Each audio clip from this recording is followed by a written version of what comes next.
অর্থ পাচারের বিভিন্ন গল্প তো শোনেন, যে দেশ থেকে বিভিন্নভাবে অর্থ পাচার হয়। হ্যাঁ, বিভিন্নভাবে অর্থ পাচার কইরা বিদেশে অট্টালিকার পাহাড় জমায়। তো ছোট্ট একটা অর্থ পাচারের নমুনা বলি, এটা আমার কাছে মনে হয় যেটা একটা অর্থ পাচার।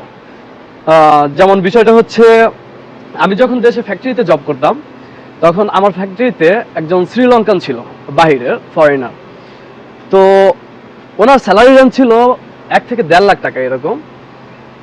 তো 1 থেকে 1.5 লাখ টাকা দিয়ে সে মাত্র সপ্তাহে 3 দিন ডিউটি করতো।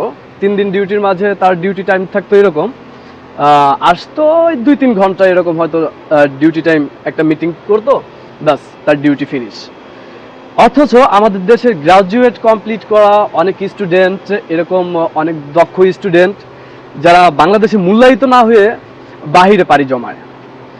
তো এই যে যেসব মানুষ বাহির থেকে ফরেনার নিয়োগ করে অতিরিক্ত মাত্রায় স্যালারি রেঞ্জ রেখে এই 2 ঘন্টা 3 ঘন্টা কিংবা হচ্ছে সপ্তাহে মাত্র 2 থেকে 3 দিন ডিউটি করায়, তাদেরকে যে অর্থটা দেওয়া হয়, এই অর্থে কি আমাদের বাংলাদেশের এই যে গ্রাজুয়েট কমপ্লিট করা স্টুডেন্ট যারা বাইরে পাড়ি জমায়, তারা কি এই পোস্টের জন্য বা তারা এই যে কাজটার জন্য ফরেনার নিয়োগ করা হয়, এই কাজটার জন্য কি তারা ক্যাপাবল না?